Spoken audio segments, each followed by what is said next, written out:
So let's talk about something that's got the entire tech world buzzing.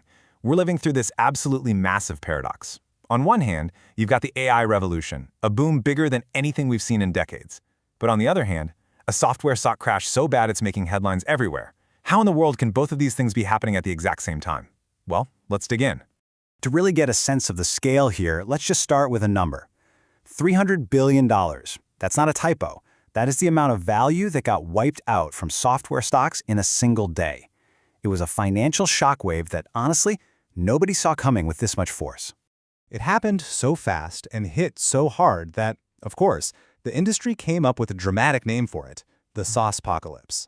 Now, SaaS, as you probably know, stands for Software as a Service. It's that subscription model that basically runs the modern internet. And yeah, the name sounds like something out of a movie, but the numbers definitely back it up.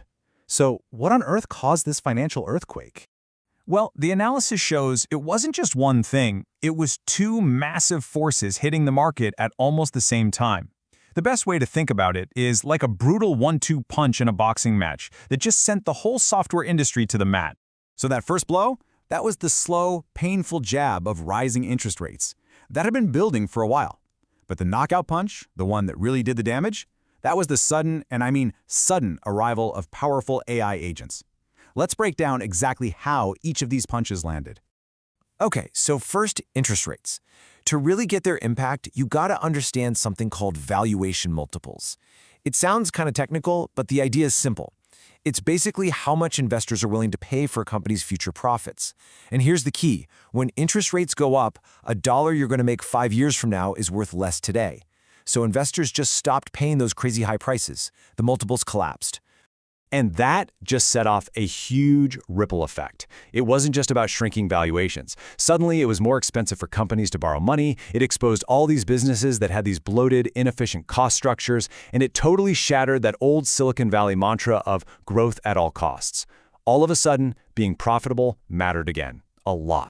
So, while the industry was still absorbing that first blow, the second one hit.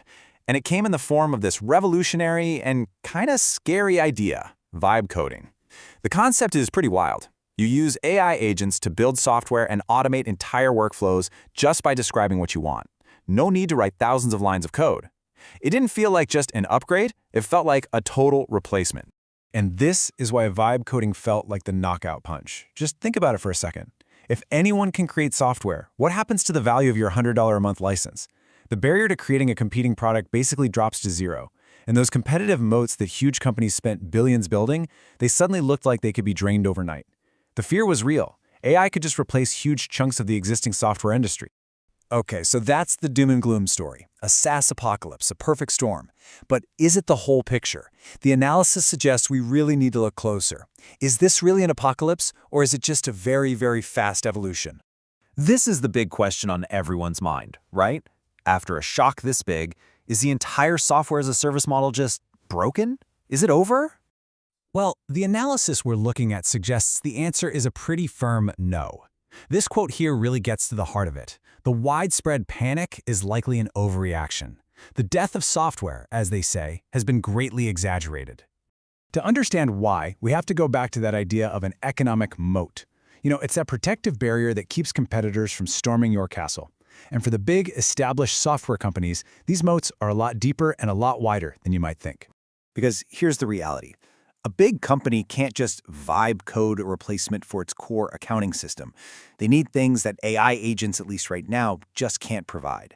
We're talking ironclad enterprise-grade security, professional support for when things inevitably go wrong, and seamless integration with dozens of other critical tools, and maybe most important of all, trust. And that brings us to what is maybe the biggest moat of all, switching costs. Look, it's not just about the price of the new software. It's about the massive cost of retraining your entire workforce, migrating decades of data, and taking on the huge risk that the new DIY system will just fail. For most big companies, it's just not worth the gamble. So if software isn't dying, then what is happening? Well, things aren't just snapping back to the way they were, not even close. A completely new playbook is being written as we speak, with a whole new set of rules for how to win. And the defining principle of this new playbook is something called the Rule of 40. It's a simple but incredibly powerful idea. Your revenue growth rate plus your profit margin has to add up to at least 40%. That's it. It's the new gold standard for investors, a clear signal that a company is both growing and financially healthy. This table just lays out the whole transformation perfectly.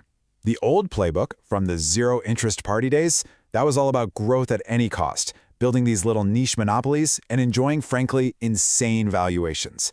Today, it's all about that rule of 40. It's about facing fierce competition and accepting that valuations have been reset for good. The whole strategy has shifted from just expanding to being efficient and making smart acquisitions.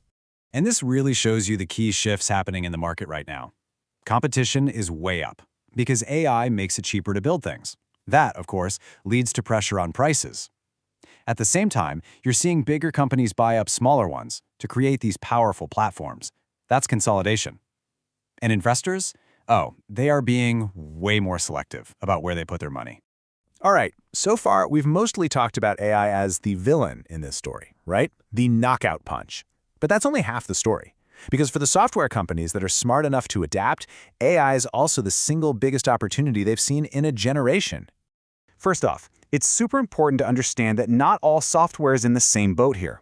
Simple tools, basic task managers, simple marketing apps, yeah, they're pretty vulnerable to being replaced. But the really complex mission-critical systems, things like cybersecurity platforms or the software that runs a company's entire supply chain, they're far, far more resilient. So what's the move for a smart company?